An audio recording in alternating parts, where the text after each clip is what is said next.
Hello and welcome to this episode of Ritter's Rant. The topic of today is bullshit. And what I mean by this isn't your just normal everyday bullshit that we all run into. You've experienced.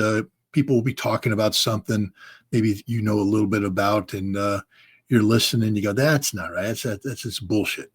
No, this is a bigger level. I'm talking about the President of the United States, Donald J. Trump. Recently, the president has released recordings of him speaking during fundraising efforts in the lead up to the 2024 election. And according to his recordings, he claims to have spoken to Russian President Vladimir Putin and Chinese President Xi Jinping. And he claims that when he spoke to Russian President Vladimir Putin, he told Putin that if he attacks Kiev, Putin attacks Kiev, then Trump would have to respond by bombing the shit out of Moscow. I call bullshit. That conversation never took place. The president of the United States never addressed the president of Russia in those terms. It's just a complete fabrication.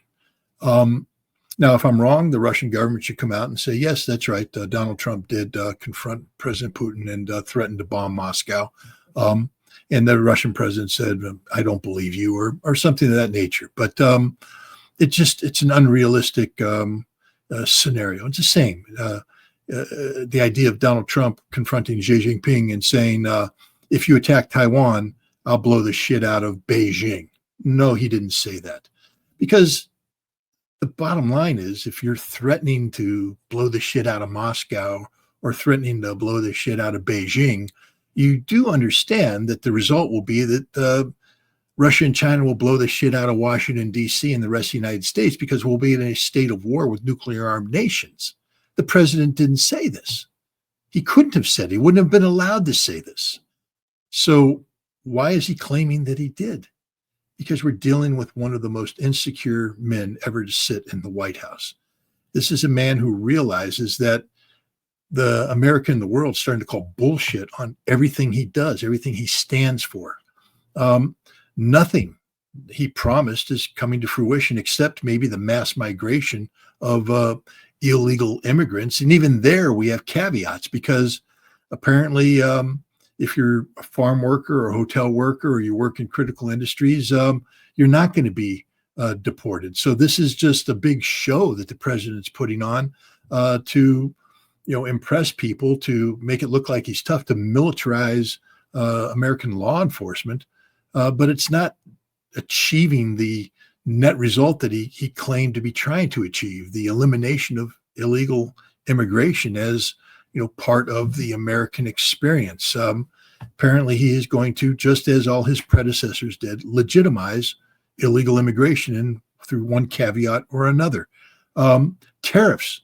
I mean, now we have Scott Bessent, the Secretary of Treasury, out there bragging about how we're going to have $100 billion in tariff income already achieved. And by the end of the year, we could even have more. Bullshit. It just doesn't work that way.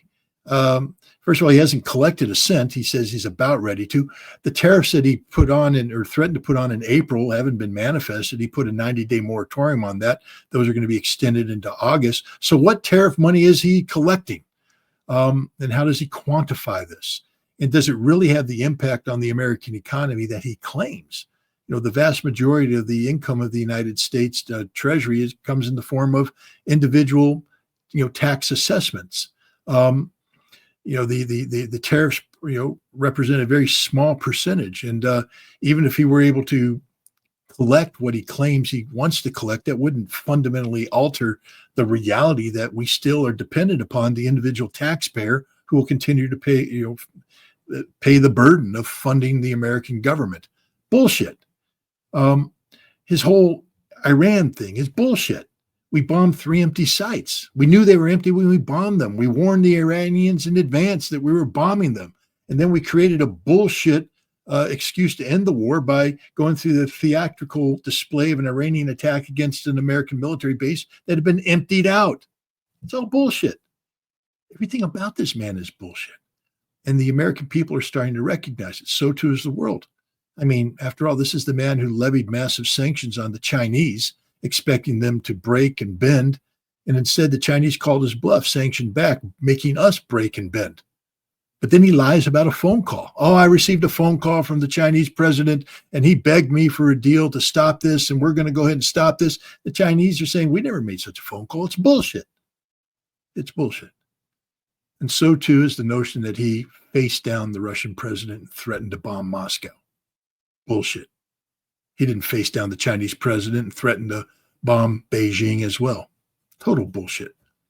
We are governed by a bullshit artist. We are governed by a man whose every waking moment is defined by grift, by fraud. He's a con man, a con artist. And that's what's at play here. The world's starting to call him out on his con, so he publishes more bullshit. And that's it. That's my rant. America, wake up. The man who's governing us in the White House is a bullshit artist, a con man, a grifter. Nothing he says is true. And if we continue to allow ourselves to be governed by this natural-born liar, don't expect anything good to come out of the next 3.5 years in which we're stuck with the presidency of Donald J. Trump, an American bullshit artist par excellence. That's my rant. Next time a thought crosses in my mind, I'll let you know. Have a good day.